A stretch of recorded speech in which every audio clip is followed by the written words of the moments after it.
Parfait, merci beaucoup. Tu peux t'asseoir maintenant, tout est bon.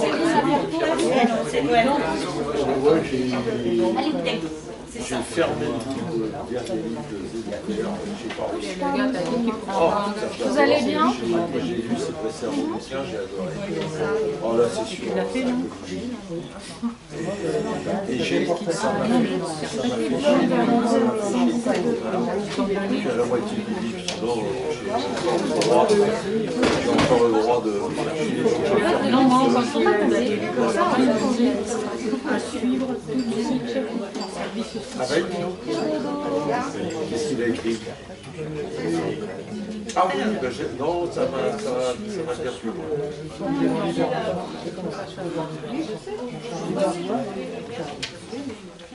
Ça va, Joseph? C'est la fin de ton... Ah oui, c'est la fin de l'attente. Ouais, parce que t'as vu comment elle nous dit ça, franchement. J'avais tous ces livres sur la Algérie, c'était magnifique. Ah oui, ils t'ont pas appelé là? Non. Tant mieux cette semaine qui m'a fait remarquer que ça va. C'est qu'il n'y a pas de cata, mais il y a on peut avoir zéro chose. J'ai commencé DEC. Si c'était la famille. C'est-à-dire que c'est un cancer poumonien qui nécessite une chimie. Sinon, il m'a dit... Ça dépend de quel. Allez, on s'assoit. Oui, bonsoir. Ça marche?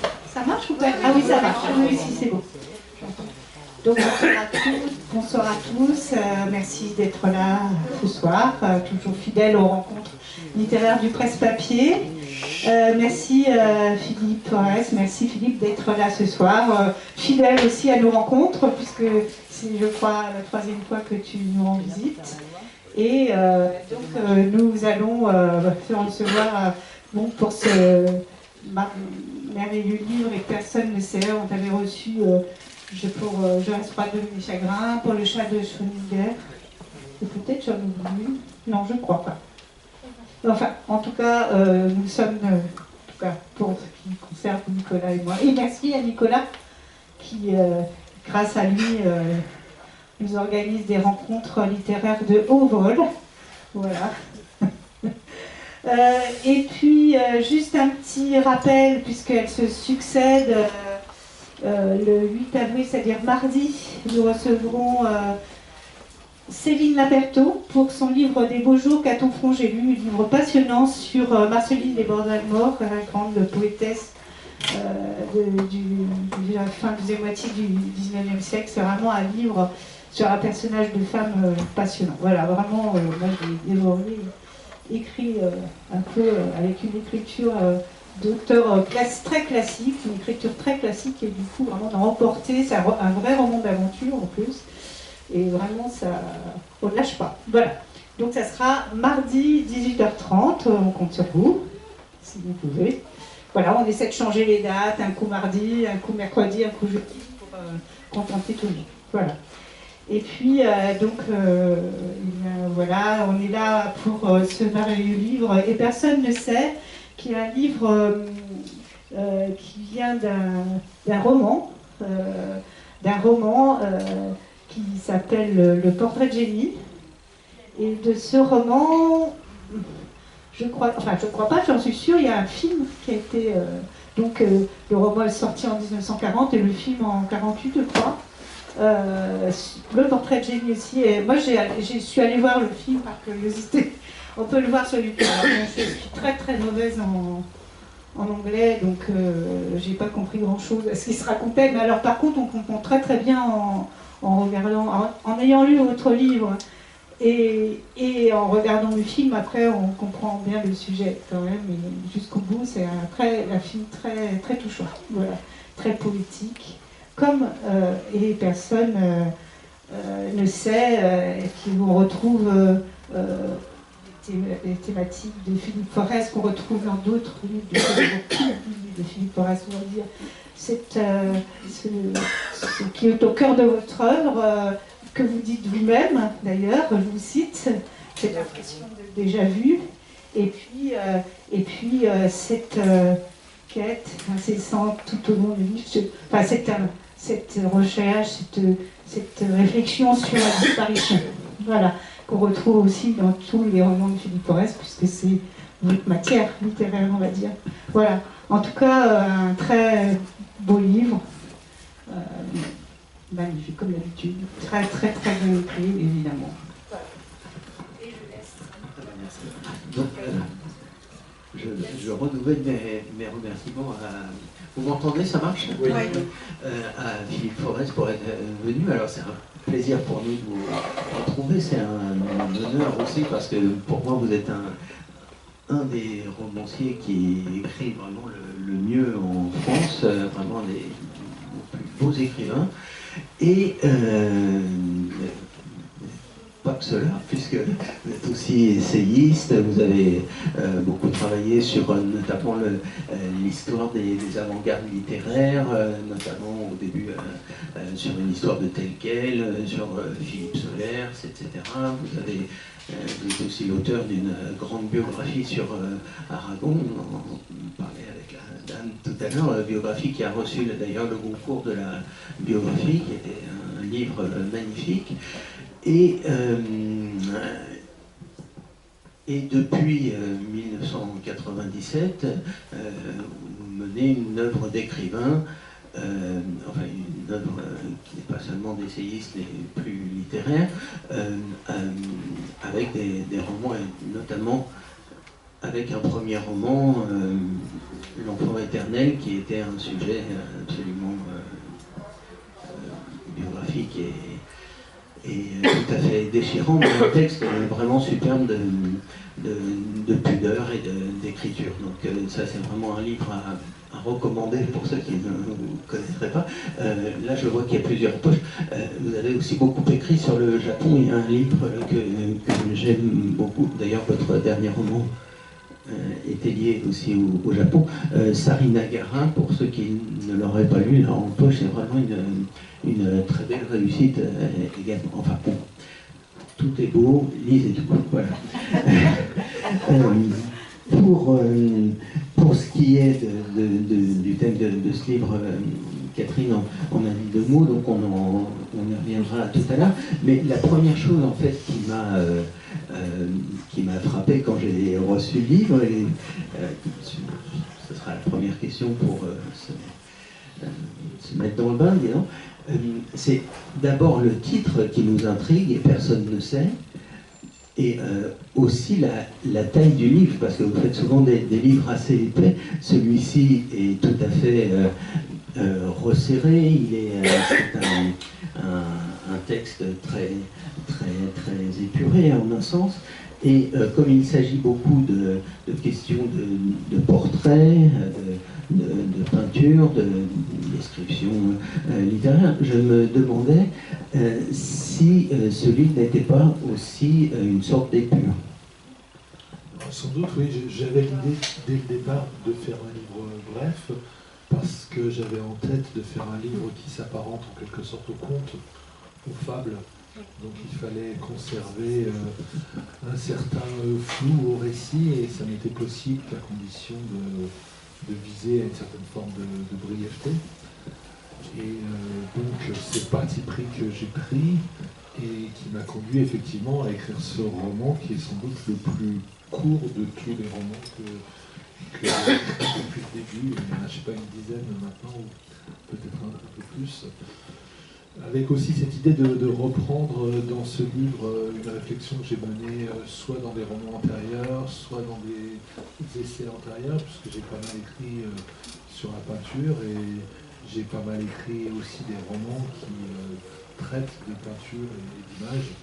Donc il y avait cette volonté, je fonctionne toujours un peu comme ça, cette volonté de procéder par reprise en fait, mais bon, on va peut-être en parler, je sais pas.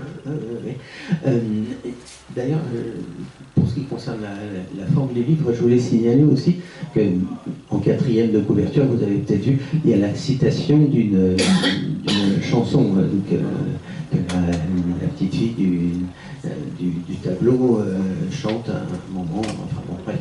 Et les vers de cette chanson constituent les titres d'un chapitre sur deux. Et de cette manière, on a l'impression que vous avez en quelque sorte tissé le texte, enlacé le texte à partir de cette chanson, et que voilà, quoi, je voudrais savoir si vous aviez l'idée d'un tissu ou d'une broderie ou simplement, ou alors quelque chose qui est raconté et ensuite un chapitre qui est plus dans l'analyse, plus dans la réflexion.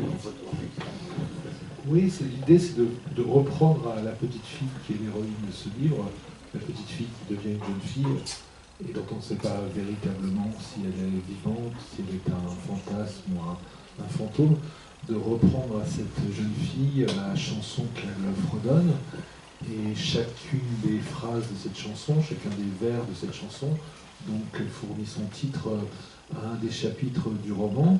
Mais j'ai eu le sentiment que ça ne fonctionnait pas totalement ainsi, et donc pour chacun des chapitres narratifs si on peut dire, parce qu'en fait je raconte une histoire qui a été déjà racontée 2 fois avant moi, donc ça donne un caractère un peu particulier sans doute au récit. Je raconte moi une histoire que je raconte la manière dont cette histoire a déjà été racontée avant moi en fait, et ça me semblait pas fonctionner tout à fait comme ça, donc j'ai mis en contrepoint à chacun des chapitres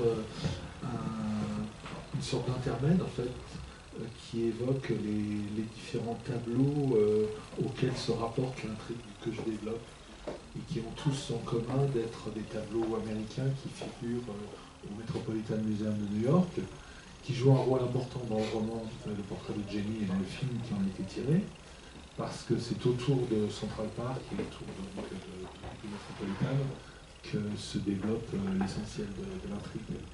Donc c'est à la fois le récit d'un récit, le récit d'un roman, le récit d'un film, et une sorte de promenade un peu métaphorique dans l'aile américaine de ce musée. Sur cette question, je m'en parle tout de suite, j'avais prévu d'en parler après, mais ça m'a fait penser à un morceau de musique en fait. Ça m'a fait penser au tableau d'une exposition de Moussorgsky. Parce que le tableau d'une exposition de Moussorgsky, vous savez, il visite l'exposition d'un peintre de ses amis qui est mort. Et c'est un morceau de piano au départ, hein, c'est un grand tableau de piano, c'est une succession de pièces. Chaque pièce correspond à un tableau, et entre chaque tableau, il y a en quelque sorte la promenade ou la méditation qu'il a d'un tableau à l'autre. Et c'est un peu comme ça aussi que... Oui, moi je connais cette œuvre de Moussorgsky, mais je ne la connais pas très bien en fait, mais le titre de Moussorgsky aurait pu servir aussi à mon roman certainement. Est-ce qu'on peut, si vous voulez bien lire le début, afin justement de se plonger un peu dans ce style et ces réflexions, on pourrait peut-être lire par exemple du début. D'où je viens. L'hiver vient. Il vient, ou plutôt il est déjà venu, sans qu'on le sache. Ni même que quiconque ait pressenti qu'il ne tarderait plus. Mais il est là maintenant, et tout indique qu'il doit durer, qu'il durera longtemps. L'hiver de l'esprit, comme le livre le dit. L'hiver qui ensommeille la vie. Extraordinairement précoce parfois. Souvent c'est le cas. Interminable aussi. De plus en plus, il en va ainsi. Aucun printemps nouveau nécessairement ne le suit, et le printemps d'avant, il semble si ancien que chacun, désormais, l'oublie. Ainsi commence le roman. Je cite, littéralement ou presque, ses premières lignes. Il raconte l'histoire d'un peintre. Elle se passe ailleurs et il y a longtemps. Le peintre est encore jeune, mais il a le sentiment d'être enterré déjà dans l'hiver de sa vie. Il doute de lui, de son talent, de sa vie. Il doute de tout. Il se demande quel tour, à son insu, ont bien pu lui jouer ses jours, quels cours ils ont pris. Il a du mal à y croire. Il s'était imaginé autre chose. Il avait rêvé d'une existence différente. Il ne se reconnaît plus du tout dans le reflet que son miroir lui renvoie. Quelqu'un a pris sa place. Quelqu'un qui n'en revient pas de la misère à laquelle lentement il se trouve réduit. Chaque jour, l'argent lui manque davantage. Le minable logement qui lui sert aussi d'atelier, il ne possède même plus les moyens d'en payer le loyer. Le propriétaire le mettra bientôt à la porte, et sans qu'il ait nulle part où aller. Sa condition sera celle des vagabonds. Il finira sur un banc public, dans un jardin ou sous un pont, à laisser passer sur lui les saisons, immobile parmi les paysages qu'il a peints. Les paysages dont, depuis longtemps, à force de les représenter, il est devenu un peu le prisonnier, et au sein desquels, un jour, il disparaîtra, sans que personne lui prête plus attention, ni s'en aperçoive. En attendant, il s'enferme chez lui. Il s'abrutit de travail, tournant dans un cercle de plus en plus étroit, dont il ne sait pas trop comment sortir. Le nœud coulant d'une corde, il l'a lui-même passé autour de son cou. Parfois, il pense que bientôt, il ne lui restera plus qu'à s'y pendre. Ces tableaux nouveaux ressemblent désespérément aux anciens, à ceux qu'il a déjà fait 1000 fois. C'est toujours le même qu'il recommence, quel que soit le sujet qu'il a choisi, en dépit des efforts qu'il déploie. Quand il se met à l'ouvrage, il croit avoir une idée originale en tête. Mais à mesure que l'idée prend forme sous ses yeux, son pinceau donne perpétuellement à ses peintures une apparence identique. Au cours de ses longues années d'apprentissage et d'atelier, il a éduqué sa main, il lui a enseigné tout ce qu'elle sait, mais maintenant, tyrannique, c'est elle qui commande, et lui, il obéit. Sans lui, elle accomplit sa routine, elle trace des traits, dispose des couleurs. Jadis, il a créé sa manière à lui, son style, comme on dit. Mais cette manière qui lui était propre, maintenant, c'est comme si elle ne lui appartenait plus. Un autre peint à sa place. Merci. C'est très intéressant ce début, d'abord parce que il y a ce qu'il dit de la création de la main qui est créée à sa place, etc. On pourrait l'appliquer aussi bien au narrateur du livre qu'à l'auteur du livre Portrait de Jenny, ou même à l'auteur Philippe Forest, ou même au réalisateur qu'on n'a pas cité tout à l'heure, c'est William Dieterle, je ne sais pas comment ça se dit, dont personnellement j'ai vu que 2 films, mais pas celui-là, donc c'est le genre de cinéaste qui passait un peu dans le cinéma de minuit ou des choses comme ça, quoi. Et donc cette œuvre, elle est un peu oubliée. Et le livre, encore plus, quoi. Je pense qu'il y a un peu de gens qui... Le livre, bon, en fait, il est disponible en français, puisqu'il a été traduit, je ne sais pas pourquoi, il y a une trentaine d'années, aux éditions Joël Losfeld, donc il est toujours disponible pour ceux d'entre vous qui souhaiteraient le lire. Mais j'ai voulu le lire en anglais, et paradoxalement, c'est absolument impossible de se procurer l'édition en anglais de l'ouvrage, ce qui prouve que l'auteur est oublié même dans son pays. Et le film, maintenant que je parle du livre, certains me disent l'avoir vu, notamment au cinéma de minuit, où paraît-il qu'il est passé il y a 40 ans. Mais ça reste quand même une œuvre assez oubliée, assez méconnue. J'en ai parlé il n'y a pas si longtemps que ça avec son nom m'échappe, avec Frédéric Bonneau, le directeur de la Cinémathèque française, parce qu'on avait une rencontre ensemble pour un livre auquel on a collaboré sur le Napoléon d'Alégance. Donc je lui parlais de ce livre qui était sur le point de sortir, et lui-même m'avouait ne pas le connaître. Donc même si le directeur de la Cinémathèque ne connaît pas le film, c'est sans doute qu'il est assez peu connu. Quelque chose qui m'a beaucoup frappé aussi dans ce que vous avez vu là au début, c'est cette expression, la présence de l'hiver, d'ailleurs qu'on voit plusieurs fois dans le livre, en l'occurrence l'hiver qui n'est pas l'hiver de la vie, mais qui n'est pas forcément la vieillesse, qui est un état, disons. Et cet hiver avec les références, notamment à Shakespeare, qu'on trouve dans nombre de livres, et celui-ci en particulier, fait penser évidemment au conte d'hiver. Ça nous évoque aussi un de vos romans précédents, Je reste roi de mes chagrins, où Shakespeare avait une grande part, puisque c'est une citation, bon, c'est un peu un mélange d'une citation de Shakespeare et d'Aragon, puisque Aragon reprend ce vers de Shakespeare dans un de ses poèmes.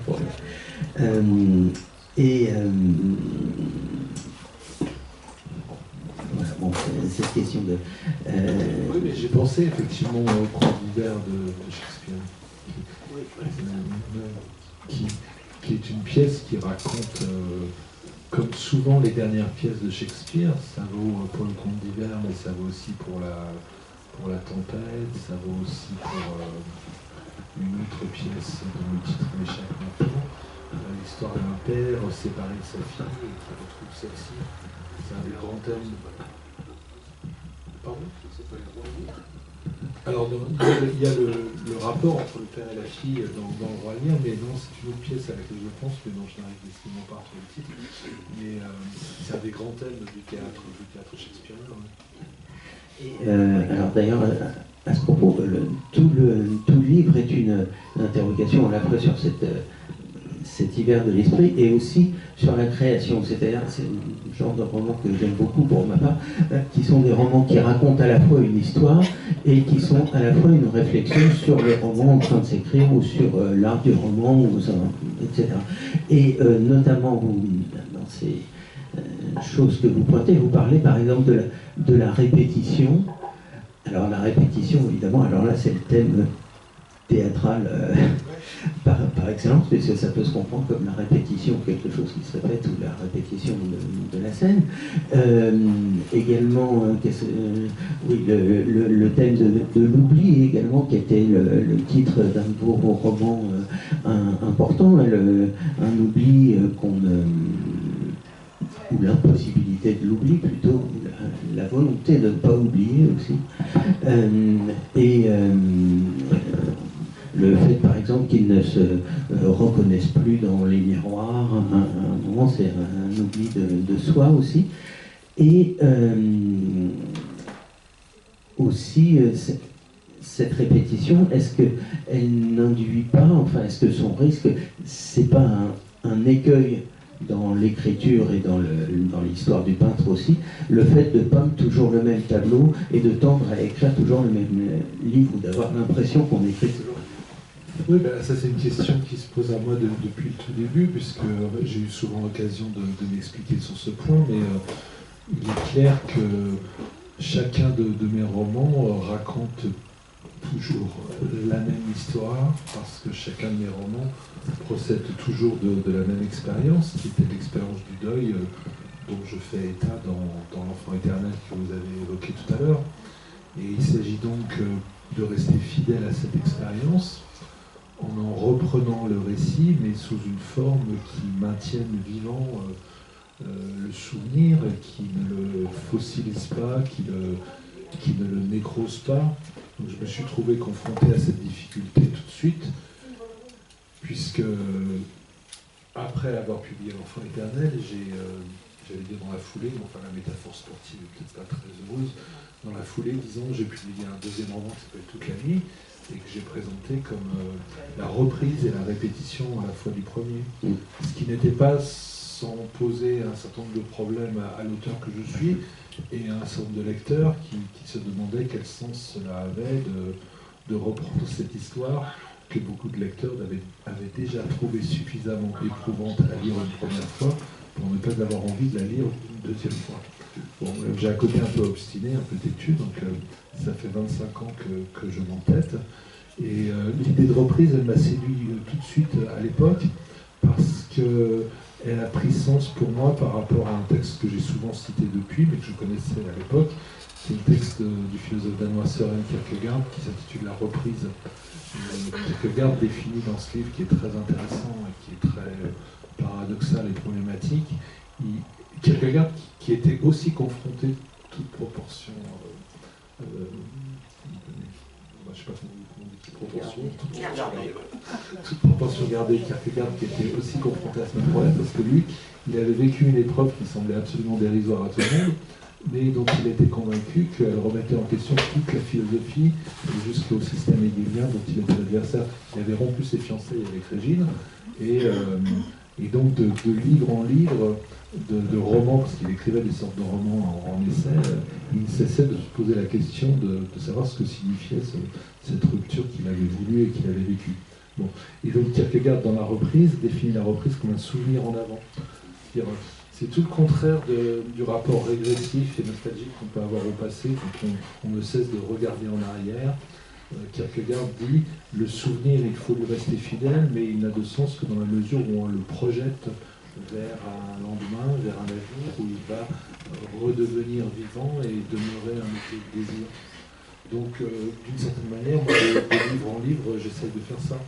C'est-à-dire m'emparer de ce souvenir pour ne pas le délaisser, pour ne pas l'abandonner à l'oubli, mais à chaque fois en lui donnant une forme littéraire nouvelle. Il me semble que la reprise, à partir d'ailleurs de ce texte de Kierkegaard, c'est aussi le titre d'un des derniers livres de Rob Coyer. Oui, c'est un livre un peu étrange, mais sur lequel j'avais écrit à l'époque, puisqu'il m'arrive de faire de la critique littéraire, notamment dans la presse. C'est un livre dans lequel, je ne dirais pas que c'est un très grand livre, enfin moi j'ai beaucoup d'admiration pour Rob Coyer, mais ces livres sont parfois un peu inégaux, mais c'est une curiosité parce que c'est un livre dans lequel Rob Coyer, c'est le dernier roman de Rob Coyer, enfin le dernier vrai roman de Rob Coyer, si tant est que Rob Coyer a écrit des romans, parce que je crois à titre personnel, mais on est loin d'être tous d'accord là-dessus. Rob Coyer reprend dans ce dernier roman son premier roman publié, Le Gorme. En fait, il raconte à nouveau la même histoire, mais qui était basée sur le mythe d'Oedipe, mais il pousse l'histoire d'Oedipe un peu plus loin du côté d'Antigone, du côté de la suite du mythe, et il y a toute une série de références aussi à Kierkegaard. Parce que Kierkegaard, ça m'intéresse plus au roman d'aujourd'hui, mais pour les gens des années 50, 60, c'est une référence philosophique essentielle. Hein. Sartre, Camus, et comme moi je suis un peu anachronique dans mes lectures, j'ai tendance à avoir la culture des gens d'il y a 50 ans. Vous disiez tout à l'heure, il y a beaucoup de réflexions sur l'art romanesque, évidemment, dans le livre, et notamment il y a un passage que je trouve très intéressant, c'est ce paragraphe-là, si vous voulez bien le lire, qui concerne la règle. Parce que vous dites dans le roman, il y a une règle, ça concerne le fait de raconter, écrire des livres où on raconte son histoire, mais en racontant l'histoire de quelqu'un d'autre, et en même temps, en quoi est-ce que cette histoire répétée, en quoi est-ce que ça va concerner le lecteur? Il y a une règle. Si un livre raconte l'histoire de quelqu'un, il faut que cette histoire, d'une manière ou d'une autre, soit aussi celle de l'écrivain, de l'artiste qui la rapporte. Mais inversement, si un livre relate la vie d'un artiste ou d'un écrivain, il faut aussi que ce livre parvienne à parler de la vie de chacun, celle de tout le monde, celle de n'importe qui. Sinon, le roman tourne en rond et il ne sert à rien. Mais le peintre dont je parle n'existe pas. Et quant au roman qui en parle, il est si peu connu qu'il pourrait bien ne pas exister davantage. Disons que je l'ai inventé. En un sens, c'est le cas. Si singulière qu'elle soit, aucune histoire n'est plus simple. Mais la racontant, malgré moi, je lui confère déjà une dimension qu'elle n'avait pas. J'y ajoute l'emphase de mes propres phrases. Je n'y peux rien. J'ai pris cette habitude. Ma main me précède. Sans me demander la permission, elle exécute le petit numéro que je lui ai appris. Un autre écrit à ma place. Je ne le reconnais plus. Pas plus que je ne me reconnais dans le tour mensonger que cet autre a donné à ma vie. C'est un passage vraiment très intéressant. Et alors, le hasard a fait que dans mes lectures, je suis tombé sur le début d'une préface de Victor Hugo. Qui est non, c'est la préface à ses œuvres complètes, en fait. Où il dit, alors je vous cite parce que ça, évidemment, il ne parle pas tout à fait comme vous, mais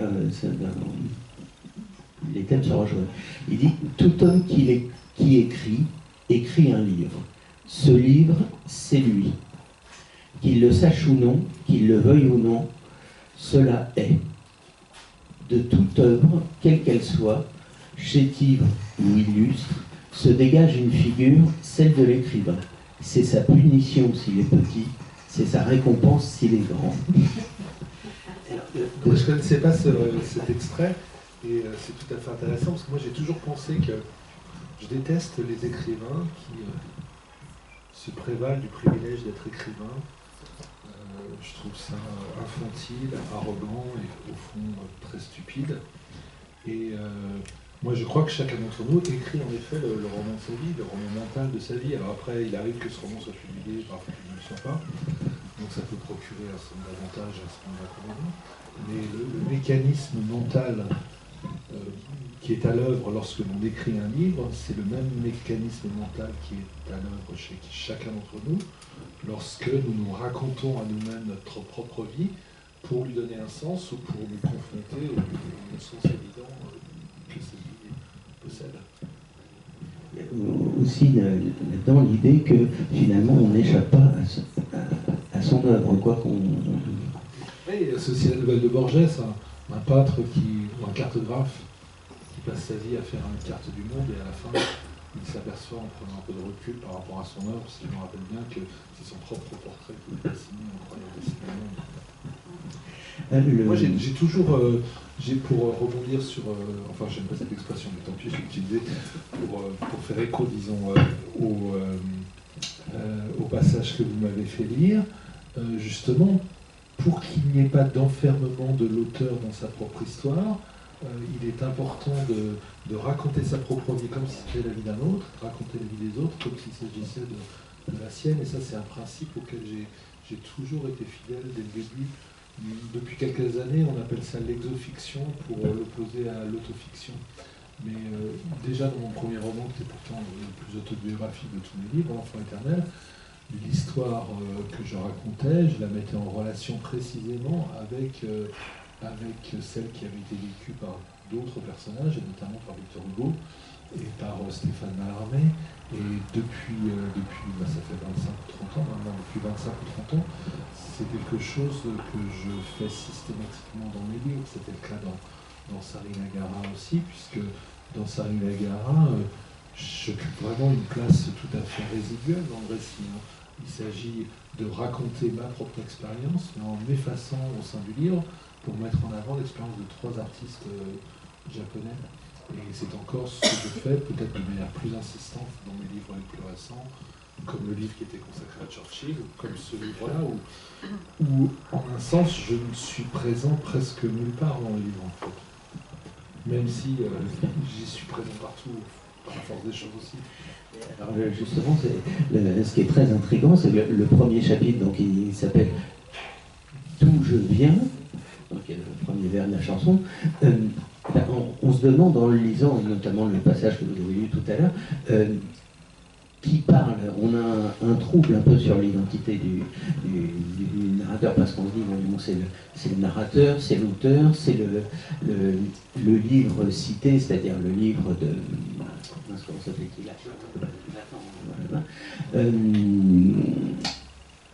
ou est-ce que c'est le personnage du peintre? Et au bout d'un moment, je me suis dit, mais non, d'où je viens, c'est peut-être le livre lui-même qui est en train de nous dire d'où il vient, quoi.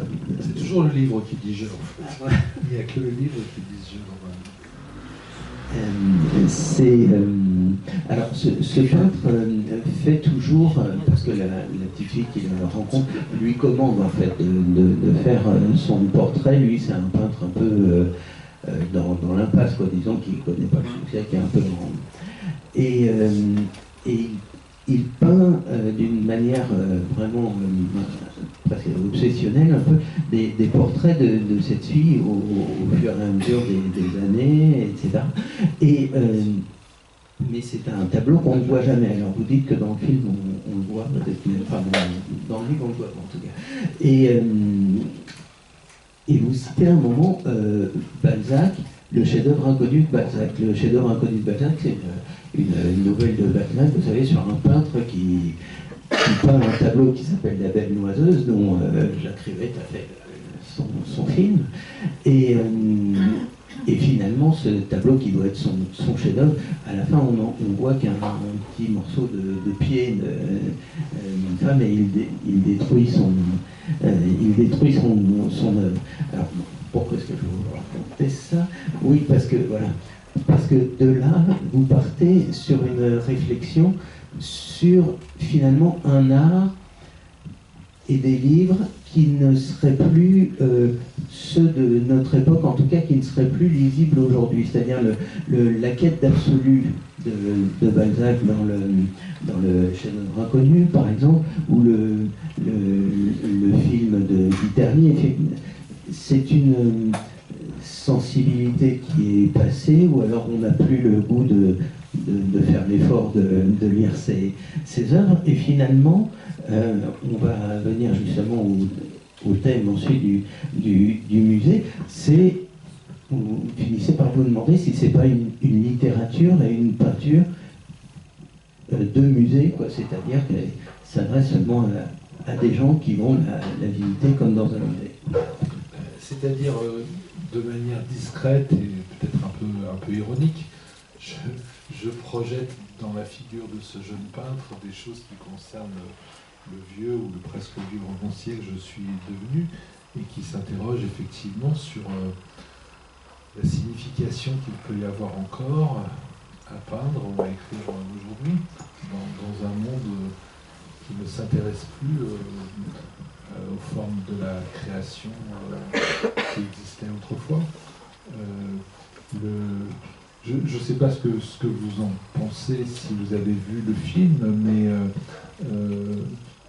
il y a effectivement quelque chose d'un peu désuet, d'un peu anachronique dans le film, qui tient notamment à son côté poétique, sentimental et fantastique, parce qu'on est du côté du conte de fées, de la fable, de la fiction. Et c'est quelque chose qui ne correspond plus du tout, bien sûr, à ce que nous propose aujourd'hui le cinéma et la littérature. Or, il se trouve que moi, j'ai un goût pour ces choses-là, et un dégoût d'un certain nombre d'autres choses qui sont devenues aujourd'hui monnaie courante. Et donc, ça m'intéresse d'essayer de renouer de façon un peu anachronique, intempestive, à contre-temps peut-être, avec une forme de poésie peut-être qui n'a plus vraiment de place aujourd'hui dans la culture qui est la nôtre. Donc je tourne un peu en dérision ce peintre, et du coup je me tourne moi-même en dérision, parce que je me dis que j'ai peut-être tort, que j'ai sans doute tort de m'engager ou de m'obstiner dans une telle voie, mais après tout, pourquoi pas. Ça donne l'impression, quand on lit le livre, qu'on est toujours dans un autre temps, en quelque sorte. Alors on se dit, voyons, est-ce que j'appartiens à un autre temps, ou alors est-ce que c'est la façon dont le temps est traité dans le livre, temps qui n'est pas le temps, disons, de la chronologie, quoi. Par exemple, là j'avais prévu de le lire. Pas encore trop débordé, alors on peut peut-être le lire, parce qu'il y a un très beau passage qui est très court sur le fait de devenir jeune. Vous savez où?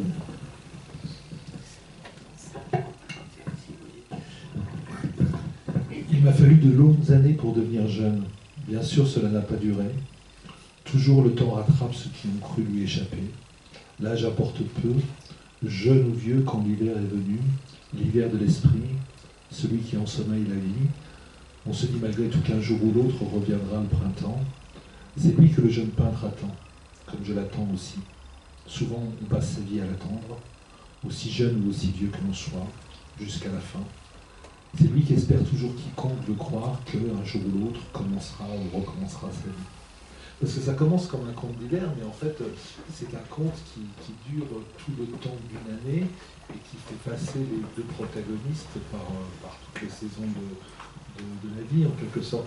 C'est pour ça que c'est aussi, mon désir, c'était aussi d'écrire un roman sur la peinture, mais qui ne soit pas exactement dans la continuité de ce qui a été écrit par les grands écrivains du passé comme Balzac, parce que de Balzac avec le chef-d'œuvre inconnu, à Zola avec l'heure, et puis on peut retrouver bien d'autres exemples encore, Artaud sur Van Gogh.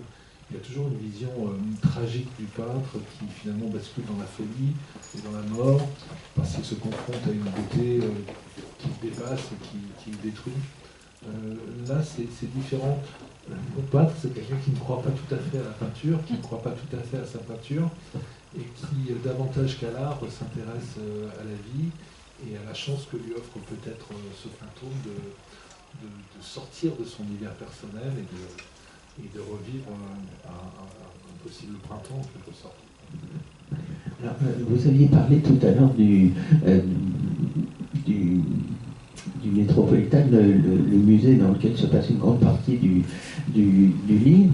Et cette histoire, ce thème du musée m'a intéressé sur beaucoup de points, mais notamment parce que la première réaction qu'il a en entrant dans un musée, c'est une réaction d'émerveillement, et ça c'est la réaction qu'on a, c'est la première réaction qu'on a face à l'art en général. C'est pas forcément la réflexion, etc. C'est la surprise et l'émerveillement. C'est peut-être le premier stade finalement de l'art. Ensuite, vous décrivez, enfin vous parlez peut-être de ce musée si vous voulez après, un musée, il y a un musée dans le musée en quelque sorte, et on passe de siècle en siècle, si bien que le narrateur à un moment dit on ne sait plus dans quel temps on est, on a une perte on a un mélange des temps en tout cas. Et autre chose très intéressante qui rejoint les thématiques du conte évidemment, c'est que dans ce musée, toutes les horloges sont arrêtées à la même heure, comme mettons dans la Belle au bois dormant où le temps est arrêté et suspendu. Alors, voilà, sur ce... Disons que moi j'écris aussi, c'est pour me divertir aussi, pour me permettre de voyager. Donc il y a certains de mes livres qui se passent dans des pays où je suis souvent allé, où j'ai un peu vécu. C'était le cas notamment pour le Japon, la Chine. J'ai vécu longtemps en Grande-Bretagne, mais j'ai assez peu écrit sur la Grande-Bretagne, et ça finira peut-être par arriver. En revanche, je connais assez mal New York, j'y suis allé quelques fois, mais je ne peux pas dire que ce soit une ville où j'ai vécu, je ne peux pas dire que ce soit une ville que je connais vraiment bien. Mais j'ai visité malgré tout, bien sûr, le Métropolitain, et j'ai été frappé justement par l'aile qui contient les collections américaines, puisqu'en fait, c'est un côté très américain et un peu Disneyland, mais moi je ne suis pas contre Disneyland, j'ai même fait l'éloge de Disneyland dans Enfant éternel. Pourquoi ça ressemble à Disneyland? C'est parce qu'en fait, quand vous rentrez dans le musée, les conservateurs, il y a des années, je ne sais pas quand exactement, ont reconstitué donc dans une des ailes du musée une demeure, une grande demeure américaine qui permet de présenter les différents intérieurs typiques, caractéristiques des maisons américaines depuis l'époque des colons jusqu'au début du XXe siècle. Donc en fait, vous vous promenez à travers cette maison et à mesure que vous changez de pièce, vous changez aussi de siècle et vous traversez l'histoire des États-Unis. Ce qui donne un des deux fils directeurs au livre, puisqu'en fait, c'est aussi, d'une certaine manière, une histoire des États-Unis que je raconte à travers la visite que je propose de ce musée et à travers les différents tableaux qui sont contenus dans ce musée et sur lesquels je m'arrête et qui ont chacun, je l'ai choisi dans ce but-là, ont chacun la faculté de faire écho à l'un ou l'autre des thèmes du livre. Donc l'histoire romanesque et cinématographique, elle se raconte de façon fragmentaire au miroir de ces différents tableaux. Et effectivement, bon, je ne suis pas retourné à New York pour écrire le livre, donc ça fait bien, je ne sais pas, 5, 6, 7 ans que je suis allé à New York la dernière fois, je crois. Parce qu'il faut dire que les Américains ne s'intéressent pas tellement à la littérature française, donc ça limite les occasions pour un écrivain français de faire les États-Unis. Donc, j'avais le catalogue. Et donc, je me suis servi du catalogue, parce que je n'avais pas en mémoire véritablement les œuvres qui sont contenues dans le musée. Et j'ai été frappé par le fait que sur le catalogue, effectivement, toutes les pendules, puisque donc chaque intérieur, vous avez reconstitué donc, la chambre, le salon, la salle à manger de telle ou telle demeure, je ne sais pas, de Virginie, de Washington ou de l'Ouest américain. J'étais frappé par le fait que toutes les horloges, elles étaient arrêtées à la même heure, c'est entre entre 2h-5 et 2h-10. Et il faudrait que je pose la question à un conservateur pour savoir si c'est une convention que suivent tous les conservateurs du monde ou si c'est juste le hasard qui fait que les quelques pendules qui étaient photographiées dans ce catalogue étaient tout arrêtées sur 2h-10. Ce qui m'intéressait, parce qu'il y a une phrase célèbre de Lewis Carroll, moi j'adore l'humour anglais, j'adore la littérature anglaise pour les enfants, Alice ou Peter Pan par exemple. Lewis Carroll dit la seule l'horlogerie, c'est la seule qui donne l'heure juste 2 fois par jour. Ce qui est absolument indiscutable. Et donc c'est le temps, un temps suspendu, et qui parce qu'il est suspendu est le moment juste. Dans ces différents tableaux d'ailleurs que le narrateur observe au Métropolitain, il y a une chose qui revient toujours, c'est qu'il remarque toujours l'enfant absent ou l'enfant disparu, quoi, qui allait disparaître de la famille. Et évidemment, ce thème, avant que parler, nous ramène à ce qui fonde l'enfant maternel, qui est le drame de la mort de votre fille à 4 ans, et donc vous dites que cet événement a porté son ombre en arrière, en quelque sorte. Enfin, porte une ombre sur ce qui la précède, et c'est comme s'il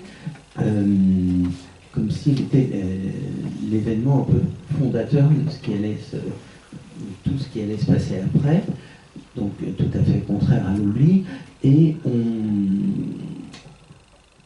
finalement, ça finit par donner, comme pour le peintre du livre, au passé, enfin un événement du passé, une valeur de présage. C'est-à-dire en fait l'expérience du deuil, et notamment du deuil parental, c'est une expérience par laquelle le temps s'arrête. Pas parce qu'il ne se passerait plus rien après la mort d'un enfant, mais parce que par la mort d'un enfant, on perd cette faculté de se projeter en avant, qui est déterminante, parce que c'est par cette faculté que nous avons à nous projeter vers l'avant que nous donnons sens au même du temps. Donc, moi, je me trouve depuis le début de l'enfant éternel, je me trouve dans une situation où j'ai le sentiment de flotter au sein d'une temporalité à l'intérieur de laquelle il continue à se passer des choses. Je continue à être vivant, bien sûr, mais sans que ces choses elles s'organisent selon la dynamique habituelle et conventionnelle qui est celle d'une existence humaine. Et ça produit notamment l'effet que vous signalez, c'est-à-dire en fait, le temps s'étant arrêté à 2h-10 si on veut, le temps s'étant arrêté ainsi, tout ce qui précède l'événement avec lequel le temps s'est arrêté apparaît rétrospectivement comme le signe annonciateur de ce qui devait être arrivé par la suite. Enfin bon, ça produit toutes sortes d'effets temporels qui sont assez troublants et par lesquels le temps s'étant arrêté, le passé et le futur sont souvent comme l'image en miroir. Et donc, dans le roman, finalement, c'est toujours cette lutte entre le réel et ce que vous dites et son contraire, c'est-à-dire soit l'imagination ou le fantasme ou la présence des spectres. Oui, le rêve, l'imaginaire, la fable, la fiction, et tout ça se trouvant déporté donc du côté du côté effectivement du surnaturel, du merveilleux, du fantastique, puisque le portrait de Jenny, ce qui me plaît dans cette histoire, c'est qu'en fait on ne peut pas vraiment l'expliquer ni la comprendre. Elle reste incompréhensible même une fois qu'on a fini de lire le livre ou de regarder le film. Mais bien sûr, l'interprétation la plus vraisemblable qui est portée par le récit, c'est une interprétation qui tire ce récit du côté du surnaturel. Sans doute que cette petite fille, c'est un fantôme, et qui vient visiter le peintre, qui le rappelle en quelque sorte à la vie. Ou alors c'est le peintre qui est mort, et c'est la petite fille qui est vivante. Alors, on ne sait pas trop, en fait. D'ailleurs, il y a une très belle image qui est l'image de la neige qui produit la neige sur New York qui produit une sorte à la fois de scintillement, mais de miroir aussi, qui a cet effet de miroir du réel et qui rapporte aussi, enfin qui renvoie à quelque chose que vous dites dans le livre justement par rapport à la maladie de votre fille, parce qu'en fait vous l'avez appris, cette maladie, un jour où il y avait justement un jour de neige, où il y avait beaucoup de neige. L'Enfant éternel commence par une scène de neige, enfin par plusieurs scènes de neige, puisque le début du roman se situe entre Noël et les jours de l'an, et dans la montagne, du côté du Bugey, du côté de l'Inde d'abord, et puis ensuite à Paris, où de façon inattendue, la neige se met à tomber au moment où le diagnostic est posé, qui révèle à l'enfant et aux parents que la maladie dont la petite fille est atteinte. Et vous le mêlez d'ailleurs, sans le citer directement, mais enfin on le reconnaît très bien, à un vers célèbre d'un poète du Moyen-Âge, Villon, dont le vers, évidemment, tout le monde connaît, c'est « Mais où sont les neiges d'antan ?» Et c'est très, ça c'était très touchant, très élégant comme manière de faire résonner la littérature, la poésie avec un événement comme celui-là et cette image de la neige. Enfin, bref. On parlait de Shakespeare tout à l'heure, vous avez une autre citation là, qui m'a beaucoup plu. C'est-à-dire que vous citez Shakespeare par exemple pour le théâtre, notamment, c'est un peu un lieu commun, mais enfin de dire que le monde est un théâtre, etc. Vous connaissez ça. Et aussi vous citez Orson Welles, qui est un grand adaptateur de Shakespeare aussi au cinéma, mais qui a fait aussi un film que j'aime beaucoup avec Jeanne Moreau, qui s'appelle Une histoire immortelle. Et finalement, ce livre, c'est aussi une histoire immortelle, parce que c'est une histoire immortelle, c'est une histoire qui est destinée à se répéter tout le temps. Et, enfin, à se répéter J'ai vu ce film, sans je ne me fin. rappelle plus très bien. Oui, mais c'est pas une histoire, c'est le fait que ça... C'est immortel parce que ça recommence. Et c'est un peu l'histoire de ce peintre. Bon, enfin, je cite Orson Welles dans le livre parce que ce qui caractérise le film de Dieterle, comme le cinéma américain de cette époque, c'est une sorte d'emphase tout à fait shakespearienne en fait, qui plaisait aussi chez Churchill. C'est complètement... Il y a une théâtralité assumée de ce cinéma ou d'une certaine littérature. Moi, j'ai pas une passion particulière pour les États-Unis que je connais mal. Et bon, il y a certains écrivains américains que j'apprécie beaucoup, bien sûr, mais je suis pas du tout monomaniaque des États-Unis. Mais chez quelqu'un comme Faulkner aussi, on retrouve cette même emphase shakespearienne. Donc, moi, il me semble que c'est plutôt cette littérature-là qui me plaît qu'une sorte de réalisme un peu trivial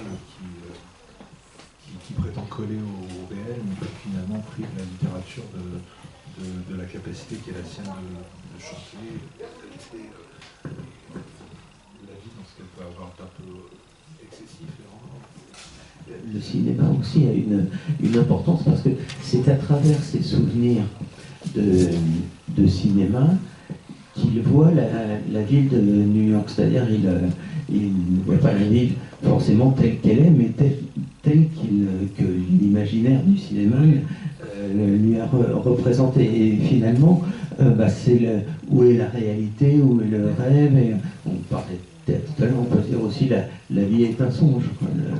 Oui, c'est un thème éminemment baroque et éminemment shakespearien que celui de la confusion qui existe entre le théâtre et le monde et la réalité et la fiction. Donc moi, c'est quelque chose qui m'a toujours fasciné parce que finalement, moi, si je m'intéresse à la littérature, c'est parce que je pense que la littérature seule, elle peut nous permettre de comprendre ce que la vie, parce que la vie elle-même, elle est littérature. Enfin, on va dire, c'est pas moi qui l'ai trouvé, ça. C'est chez Proust, hein, quand Proust dit la vraie vie, c'est la littérature. Il ne veut pas dire, contrairement à ce que croient tous les profs de français, que la littérature est supérieure à la vie, qu'il faudrait préférer la littérature à la vie, etc. Non, ce que Proust veut dire, c'est que c'est la littérature qui est la littérature. Donc ce jeu entre vérité et fiction, entre réel et imaginaire, c'est quelque chose qui m'a toujours semblé essentiel et qu'on aborde particulièrement bien à travers des œuvres comme celle de Shakespeare. Et par rapport à cet extrait, c'est une remarque très, très simple que je me suis faite la première fois où j'étais aux États-Unis, donc là c'était il y a vraiment longtemps. Mais je pense que tout le monde se fait cette remarque-là. On a l'impression d'être dans un film, parce que la réalité, on l'a connue d'abord sous l'apparence des images cinématographiques qui montrent New York, et on est étonné, bêtement étonné, naïvement étonné, de retrouver dans la réalité ce que l'on avait vu sur un écran. Alors moi, je me rappelle, ce que je dis dans le film, c'est-à-dire, je sais pas, j'étais adolescent, donc c'était à la fin des années 70, la première fois où je suis allé à New York. Alors peut-être que c'est un faux souvenir, c'est faut se méfier de la mémoire, mais je me rappelle avoir été très frappé de voir, ou de croire voir, je ne sais plus, à côté de Central Park, des musiciens ambulants, des musiciens des rues, qui jouaient, et qui étaient les mêmes que Scorsese avait filmé dans les plans de Taxi Driver. Et puis c'était aussi l'époque, il y a un très grand cinéaste italien qui est complètement oublié aujourd'hui, que moi j'adore, mais bon, il est tellement peu politiquement correct que ça me ressuscite de sitôt, qui est Marco Ferreri. Il y avait un film de Marco Ferreri, moi, qui m'avait profondément frappé quand j'étais adolescent, qui est L'âge du singe, avec Depardieu, dont on n'a plus le droit de dire le nom, c'est pour ça que je le fais ici, qui est avec King Kong sur la plage devant ce qui était encore à l'époque les deux tours du World Trade Center. Voilà, c'est toutes ces images-là par lesquelles on a connu New York et qui nous reviennent lorsqu'on se trouve sur les îles. Est-ce que vous pouvez citer encore un petit passage sur l'art d'écrire, sur le fait justement de réécrire une histoire qui existe déjà. On croit créer tandis que l'on copie et que l'on cite. Sur le papier vierge ou sur la page blanche, à la superficie desquelles ils apparaissent, la main dépose moins des signes nouveaux qu'elle n'accomplit le geste magique en vertu duquel sortent du fond où elle reposait, les formes, les phrases anciennes qui y étaient enfouies, et qui, à la première occasion, remontant en surface, ne demandent jamais qu'à en surgir une fois encore, une fois de plus, pour que tout recommence à l'identique. La vie qu'il voit, Adams ne la voit qu'au miroir de ce que d'autres lui en ont montré, et ce que j'écris à mon tour réfléchit pareillement ce qu'en dit le roman dont je parle. Ça, c'est méditer.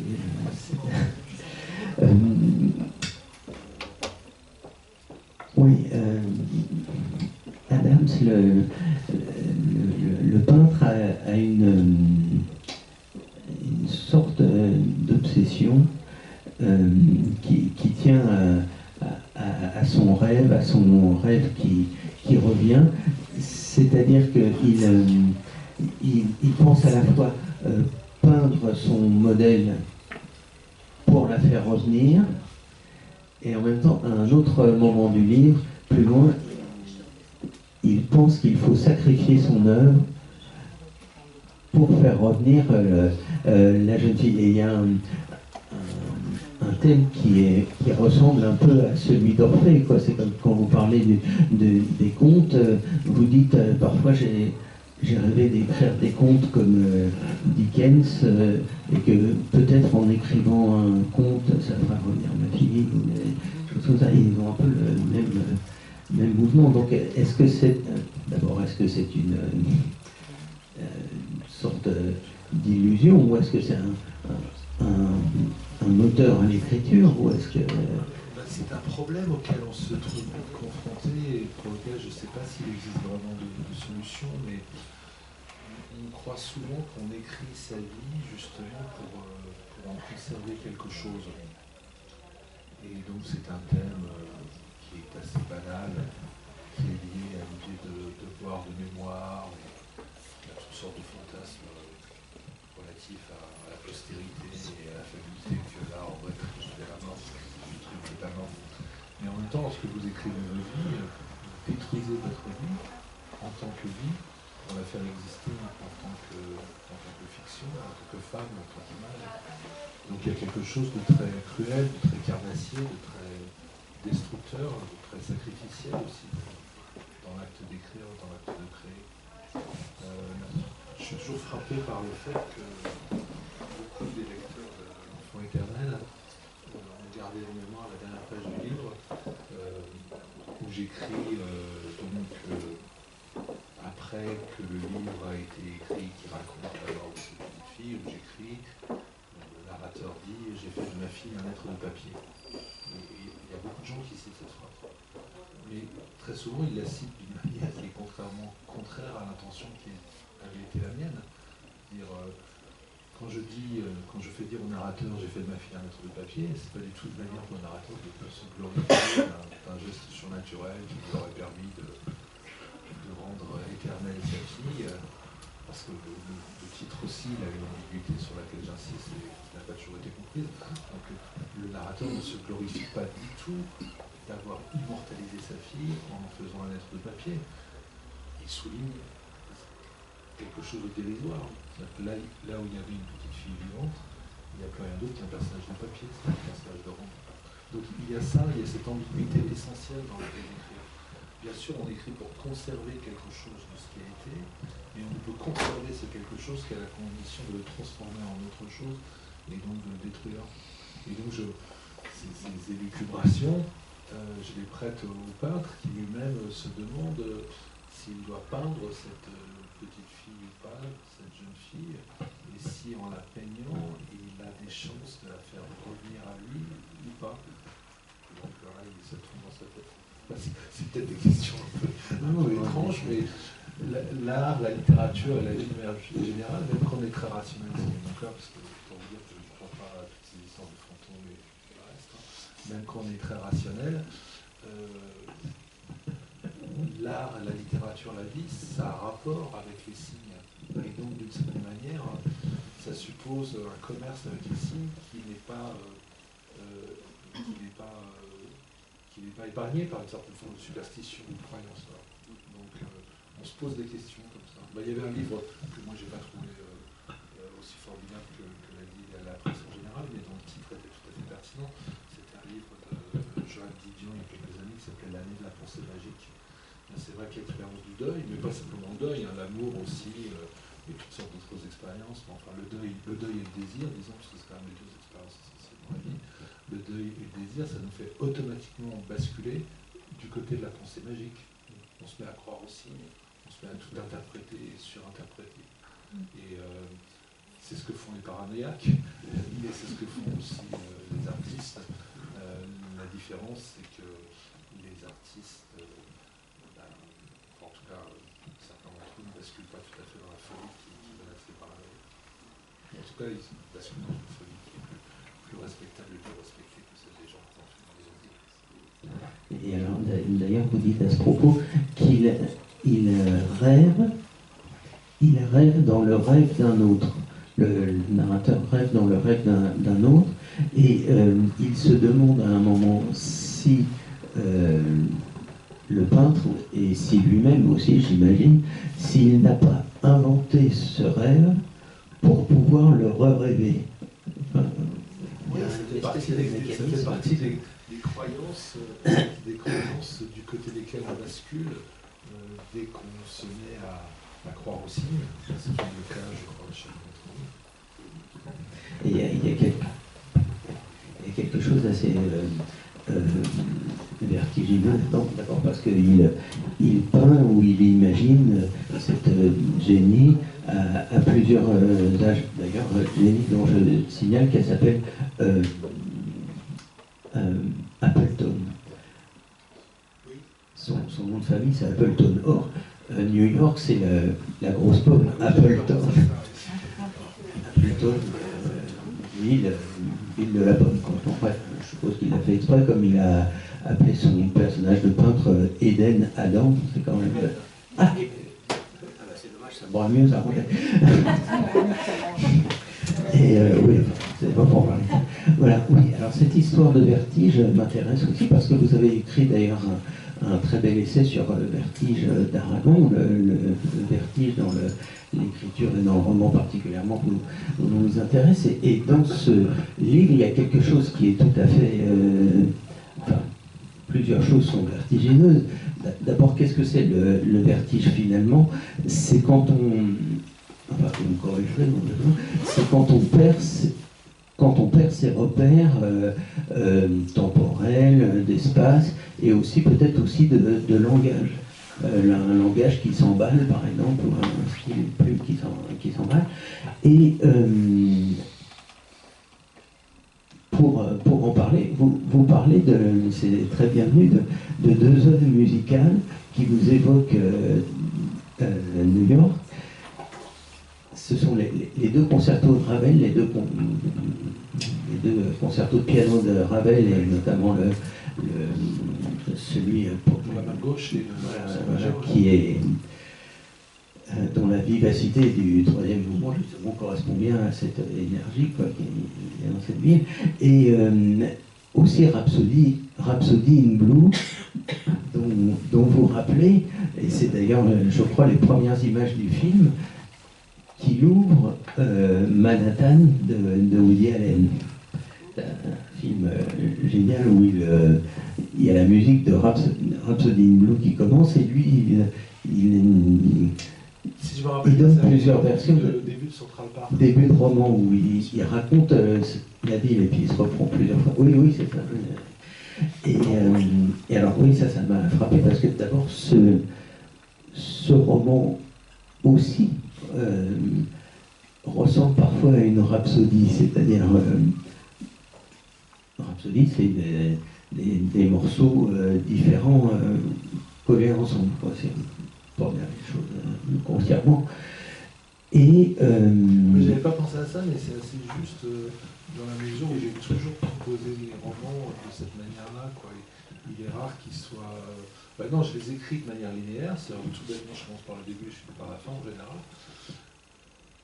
Et en suivant donc ce que sera le film de récit une fois qu'il sera publié, mais c'est pas pour autant des récits linéaires, c'est souvent des récits fragmentaires avec plusieurs fils narratifs qui se croisent, qui se répondent, et donc ça donne un caractère éclaté en quelque sorte au livre. C'est le cas par exemple, c'est le cas de tous, je crois, mais notamment de Sarigagara par exemple, et de celui-là aussi. Et Rhapsody, c'est Sandra qui disait qu'il écrivait des rhapsodies gitanes. Et là où la linéarité du roman réaliste, naturaliste éclate, oui, on est du côté de la rhapsodie. Et chez Ravel, oui, c'est la grande musique classique, la grande musique française. Enfin, moi, c'est ce que j'aime bien, c'est la grande musique française, disons, de César Franck à Ravel, justement. Mais c'est aussi avec une inspiration très américaine. Donc, ça correspond bien parce que c'est composé dans les années à peu près du roman, quoi. Et d'ailleurs, à ce propos, vous avez à propos de Manhattan, puisque Manhattan, c'est, tout le monde l'a vu, j'imagine, c'est un film en noir et blanc de Woody Allen. Et vous dites à propos du noir et blanc, donc ça se reporte aussi aux réflexions sur les couleurs dans les tableaux, etc. Comme si le noir et blanc pouvait donner les vraies couleurs de la vie. Et finalement, vous dites que ce noir et blanc, il est anachronique. Alors, il est anachronique, mais c'est parce qu'il est anachronique qu'on est toujours au présent, quoi, finalement. Je me rappelle plus très bien ce que j'ai écrit, mais il y a quelque chose de très puissant dans le noir et blanc, effectivement. Je sais plus si ça vous dit, ce serait le présent de tous les temps. C'est-à-dire, paradoxalement, un film en noir et blanc nous paraît moins daté parfois qu'un film en couleur. Et Je ne sais plus si c'est dans ce livre-là que je raconte ça, ou si c'est dans un autre livre peut-être, mais peut-être dans le siècle des nuages, mais j'avais été très frappé par... dans le siècle des nuages, je raconte l'histoire de mon père, de ma mère. Mon père et ils se sont connus au moment de la défaite en 40, et mon père après est parti aux États-Unis, est devenu pilote dans l'aviation américaine, et après pilote de Air France.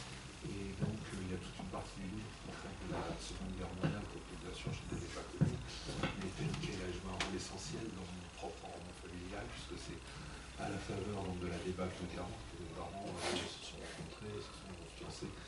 Et il y a quelques années, vous avez vu ça aussi, on a vu coloriser des images d'archives de la Deuxième Guerre mondiale, et ça produit quand même un effet très, très, très troublant. Et alors je ne me rappelle plus très bien où, si c'est dans le siècle des nuages ou si c'est dans ce livre-là, mais j'en parle parce que la particularité du film Le portrait de Jenny, c'est que ce film est entièrement en noir et blanc, sauf la dernière scène qui montre en couleur le portrait de Jenny. Ce qui correspond à...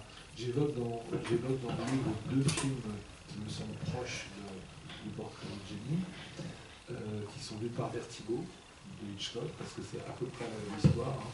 C'est un homme qui se met en quête d'une jeune femme, dont il tombe d'une certaine manière amoureux, mais on ne sait pas trop si elle est un fantôme ou pas. Non. Et puis l'autre film que j'évoque, c'est un film aussi, je ne sais pas s'il y a beaucoup de gens qui l'apprécient ou même qui l'ont vu, mais moi c'est un film qui m'a beaucoup marqué quand je l'ai vu il y a longtemps, c'était à la télévision.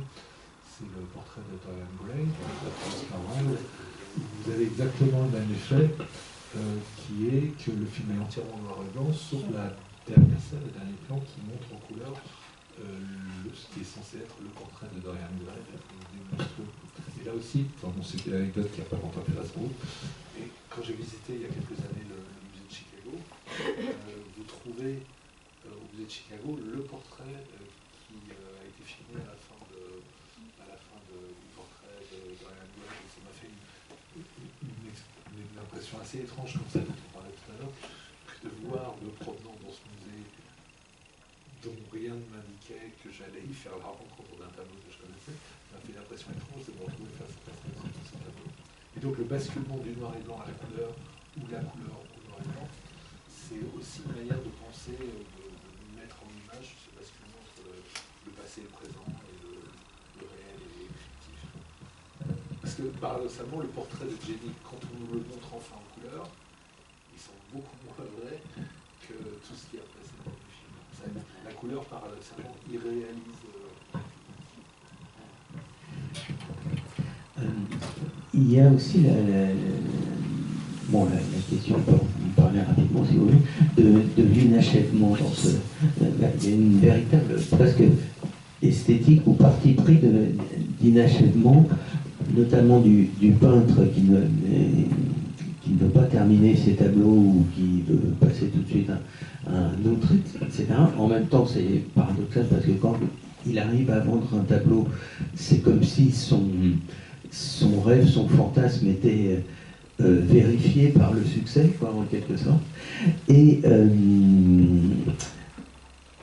cet inachèvement a quelque chose à voir, me semble-t-il, avec le pouvoir magique de la création, en l'occurrence là, les tableaux, mais aussi dans les contes. Les contes ont tendance à...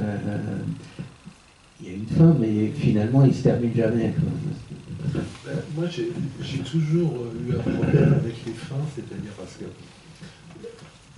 la fin d'un livre ou la fin d'un film, la fin d'un récit, c'est censé être depuis les origines, puisque c'est Aristote qui nous dit, hein, le moment où se résout l'intrigue, hein, où les contradictions s'abolissent, et où peut opérer donc, la fameuse catharsis. Alors, moi, je ne crois pas du tout à la catharsis, et je me méfie des fins heureuses ou des fins malheureuses, parce que qu'elles soient heureuses ou qu'elles soient malheureuses, elles visent à liquider le problème que l'œuvre antérieurement posait.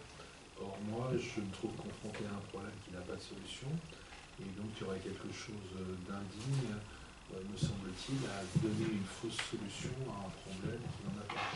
Donc j'essaye de trouver des romans qui ne se terminent pas, ce qui fait qu'en général, mes livres se terminent par des fausses fins, ce qui est le cas de celui-là aussi. Ça se termine sur une sorte de tirage, en fait. Parce qu'à la fin, j'imagine que je n'ai présenté dans le livre que des tableaux qui existent vraiment, qu'on peut voir en métropolitane. Et à la fin, je présente dans le dernier chapitre, comme s'il existait et se trouvait en métropolitane, le tableau de Jenny, qui est un tableau entièrement fictif. J'ai vu qu'il y avait des lecteurs qui s'imaginaient que le portrait de Jenny se trouvait effectivement en métropolitane. C'est sans doute que l'illusion romanesque a joué, mais pourtant je laisse bien entendre le contraire. Et puis au bout du compte, si le livre ne s'amuse pas vraiment, c'est que personne n'est en mesure vraiment, et moi pas plus qu'un autre, de savoir ce qu'il signifie et vers quoi il conduit. On ne sait pas très bien ce portrait, si c'est un chef-d'œuvre ou c'est un tableau sans intérêt. On ne sait pas très bien si la jeune fille elle existait ou pas. On ne sait pas très bien ce que le peintre pense de ce qu'il a fait. Enfin, personne ne sait. Enfin, s'il y a le tableau de Dorian Gray, enfin le portrait de Dorian Gray, pourrait très bien y avoir le portrait de Jenny. Mais bon, si vous regardez le film le portrait de Jenny, le portrait que montre le dernier plan, c'est vraiment pas un portrait très réussi. C'est très kitsch, quoi. J'avais prévu une dernière lecture, si on a le temps, qui me paraît important sur le passage. Voilà.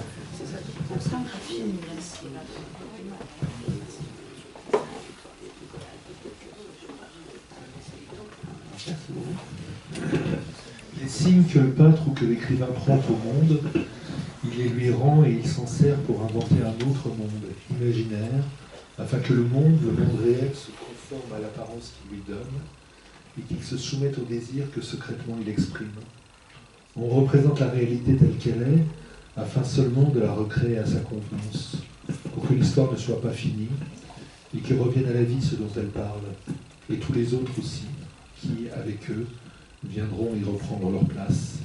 Adams peint, il ne pourrait pas s'arrêter de peindre, pas plus que moi je ne peux m'arrêter d'écrire, racontant une vie qui n'est pas la mienne, que j'ai prise à un autre, parce qu'il me semblait qu'à travers elle me reviendrait ma vie, un peu de ma vie, de ce qu'il m'en reste. Ce retour, quand même, c'est un peu ce que vous dites d'ailleurs à la fin, c'est un peu le conte inversé, c'est-à-dire que dans un conte normal, genre Belle au bois dormant, par exemple, le prince embrasse l'endormi et ça l'a réveillé. Et vous dites que là, Jenny revient des limbes en quelque sorte pour sortir le peintre de son hiver dont on parlait au début. Et finalement, c'est la chose vraiment magique qu'il y a dans le livre, je trouve, c'est donner un grand pouvoir à l'amour, quoi. Seul l'amour peut remettre en route le temps arrêté, quoi, les aiguilles du temps. Oui, c'est toujours cette dialectique, si on veut, du désir et du deuil, hein, qui est pas simplement le sujet de mes livres, mais qui, je crois, est plus largement le sujet de toute littérature, en tant que... Ce sont deux forces qui s'opposent, hein, et le désir peut tirer quelqu'un du deuil, sans doute, mais il y a aussi dans l'expérience du désir une expérience du deuil, et dans l'expérience du deuil une expérience du désir, donc c'est pas simplement une polarité simple qui permettrait justement de faire des contes de fées qui se terminent bien, ou à la fin le désir triomphe du deuil, parce qu'il y a dans le triomphe du désir sur le deuil encore quelque chose qui relève du deuil et inversement. Je fais une parenthèse parce que je ne pense pas pour révéler un secret, mais je le rappelle parce que je me souviens très bien que quand vous avez sorti, je crois, votre troisième roman, Le Nouvel Amour, il y avait beaucoup d'admirateurs, enfin de gens qui ont lu les deux livres précédents liés à la mort de votre fille, qui ont été presque choqués par ce livre et dérangés par ce livre, dans lequel justement, c'est ce que vous décrivez, voilà, où le désir, l'amour... bon, non, mais c'est pour ça que je l'avais écrit aussi, c'est parce que justement, tout livre n'a d'intérêt que s'il s'écrit contre les livres précédents et aussi s'il s'écrit contre les lecteurs de ces livres précédents, qu'il s'agit en quelque sorte de contredire en leur montrant que les choses sont toujours plus compliquées que lecteurs et auteurs ne le pensent. Alors, peut-être pour s'acheminer vers une conclusion, terminer en quelques mots, il y a une petite question que je voulais vous poser, c'est qu'à la fin, vous dites un récit, un roman doit se terminer en quelque sorte sur pas sur les mêmes mots, mais il faut que les derniers mots d'un roman riment avec les premiers. Donc il y a l'idée aussi peut-être d'un récit un peu circulaire, enfin, qui se répond à lui-même. Mais alors cette exigence de faire rimer l'histoire, est-ce que c'est une façon d'éviter la dissonance, la cacophonie, ou le risque de la dissonance? Moi, je ne suis pas contre la dissonance, mais bien sûr, il s'agit de trouver une manière de faire entendre, je ne sais pas comment dire, harmonieusement cette dissonance. Je crois que la vérité, elle est du côté du dissonant. C'est peut-être pour ça que j'aime Ravel aussi, plutôt que, je sais pas, un compositeur plus classique. J'aime beaucoup la phrase de Bataille qu'on trouve dans l'expérience intérieure. Bataille dit l'art, ça n'est pas le passage de la dissonance à l'harmonie, comme tout le monde le croit, mais c'est au contraire le retour de l'harmonie à la dissonance dans l'histoire de l'art comme dans l'œuvre de chaque artiste. C'est une idée qui vient de Nietzsche, qu'on trouve chez Adorno aussi, mais la vérité, elle est du côté du dissonant. Mais le dissonant, ça suppose aussi qu'on fasse entendre la musique du texte pour conduire jusqu'à la dissonance que l'on fait percevoir du lecteur. La façon, disons, de terminer la fin du livre, en fait, elle nous ramène au titre aussi, puisque vous dites, la fin, finalement, on ne sait pas ce qu'elle signifie réellement, personne ne sait, quoi. Enfin, bon. Donc, alors, ça c'est... Pour terminer avec un auteur qui nous est cher, ici, qui est Aragon, il y avait une phrase de théâtre roman que j'ai édité dans la Pléiade qui m'a beaucoup plu quand je l'ai lu à l'époque, donc c'était il y a longtemps. C'est un comédien qui demande à un metteur en scène de lui expliquer la pièce pour qu'il puisse la jouer. Et je ne comprends pas, c'est une pièce d'avant-garde, je ne sais rien.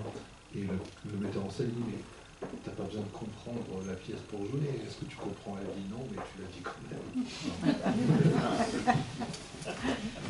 Et d'ailleurs, je vous laisse le dernier mot en citant quelque chose qui nous laissera justement sur les pouvoirs du roman. Vous dites, l'énigme est toujours plus forte que sa résolution. Et ça, c'est toute l'aventure d'une lecture romanesque et d'une œuvre romanesque finalement. Alors, peut-être s'arrêter ici, sauf si vous avez des questions, ou on garde un peu de temps pour des dédicaces, ou vous voulez intervenir peut-être, non? Oui, une question, alors j'ai fait un super court. Robert, vous portez sur l'enseignement et le travail de la littérature, dans la mesure où vous l'associez vraiment à la vie, comment on peut travailler. Voilà, j'ai bien des hypothèses sur l'aspect scientifique de l'approche de l'enseignement de la littérature à l'école ou à l'université, vous voulez dire? Ouais, et son évolution depuis 30 ans. Je ne sais pas si j'ai un point de vue très informé là-dessus, parce que bon, il est vrai que je suis professeur à l'université, mais je ne sais pas forcément, je suis pas forcément très impliqué, disons, dans ces questions, et j'ignore à peu près tout ce qui se passe du côté de l'enseignement secondaire. Mais moi, ce que je dis toujours à mes étudiants, c'est que la littérature, ça n'a d'intérêt que dans la mesure où on investit son propre désir. Donc, tout ce qui est de l'ordre d'une certaine forme de technicité, de formalisme dans l'enseignement, c'est quelque chose qui me semble plutôt préjudiciable à la littérature. Donc voilà, c'est plutôt mon point de vue, quoi. Et comment concrètement on peut travailler ça, cet enjeu personnel en termes de travail scolaire? Ça reste un destin personnel qui s'engage? Oui, mais c'est-à-dire, je pense qu'il faut mettre les étudiants ou les élèves en situation de ne pas céder, comme dit l'autre, sur leur désir, hein, c'est-à-dire ne pas se laisser intimider par les textes. Il faut être assez hostile, moi je crois, à une certaine vision plutôt positiviste de la littérature qui prévaut aujourd'hui, et qui pense précisément que la littérature, elle peut être l'objet d'une science. Moi je ne crois pas qu'il y ait de science de la littérature. La littérature, elle est du côté de l'art plutôt que du côté de la science, mais c'est cette approche positiviste qui prévaut aujourd'hui. Bon, moi je vois bien ça à l'université, hein. Enfin, j'en ai parlé un petit peu dans un texte un peu politique qui est apparu dans la collection Tract, qui s'intitule L'université en première ligne, et où je réagis contre la dictature du numérique telle qu'elle nous est imposée depuis une dizaine ou une quinzaine d'années. Aujourd'hui, si vous voulez, aujourd'hui, ce qui compte pour faire carrière à l'université, ça n'est pas du tout numérique que vous écrivez, hein, ça tout le monde s'en fout complètement. Ce qui compte, ce sont les programmes de recherche que vous menez, et notamment des programmes qui sont pensés dans une perspective vraiment très positiviste. C'est-à-dire qu'il faut tout numériser. D'ici quelques années, tout sera disponible sur Internet, tout aura été numérisé, mais il n'y aura plus personne pour le lire. Et là, on sera bien avancé. Et c'est précisément cette direction-là que l'on est en train de prendre, qui est favorisée par la politique néolibérale qui prévaut un peu partout, et notamment à l'université. En fait, hein. Donc, les départements de lettres doivent être gérés sur un mode managérial qui est celui complètement pertinent pour les disciplines scientifiques et complètement pertinent pour les startups, les entreprises, etc. Enfin, la base. Oui. Mais vous dites aux étudiants, qu'est-ce que vous. Je vais raconter l'histoire, mais c'est pas tellement. J'ai un peu discoupé la raconter parce que ça me donne un beau rôle, donc c'est pas très correct de faire des choses comme ça. Je la raconte quand même, tant pis. Il y a quelques années, il y a eu un colloque organisé dans les universités parisiennes qui était consacré à des livres. Et je vois une jeune femme qui arrive, qui a, je sais pas, 35 ans, 35 ans, etc., qui avait fait une communication d'ailleurs très intéressante sur un de mes romans, sur le chat Schrödinger. Et elle vient me voir pendant le colloque, comme ça arrive, et donc elle me dit, je voulais vous dire quelque chose. J'ai été votre étudiante. Je dis, oh là là. Non, j'ai rien à me reprocher.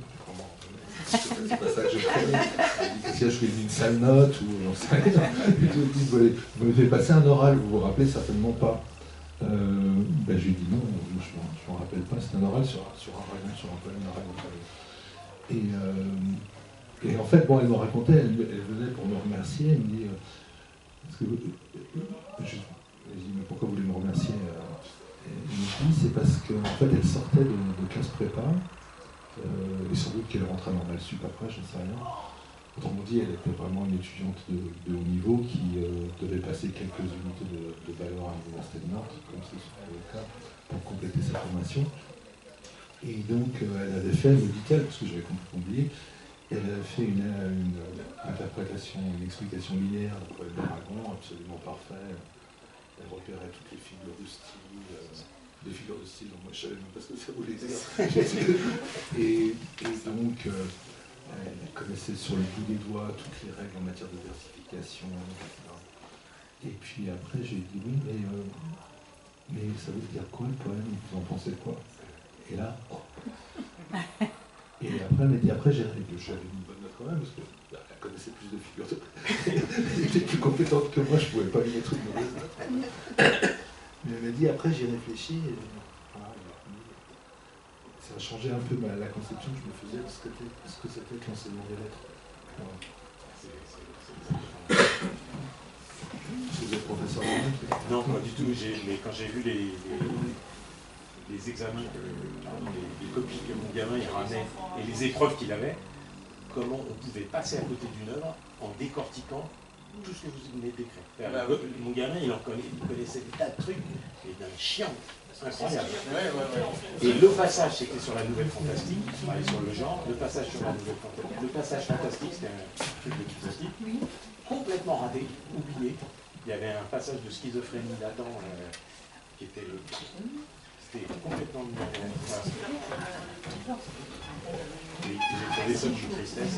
Mais on peut généraliser cette approche sur plein de disciplines scolaires actuelles. On peut faire un...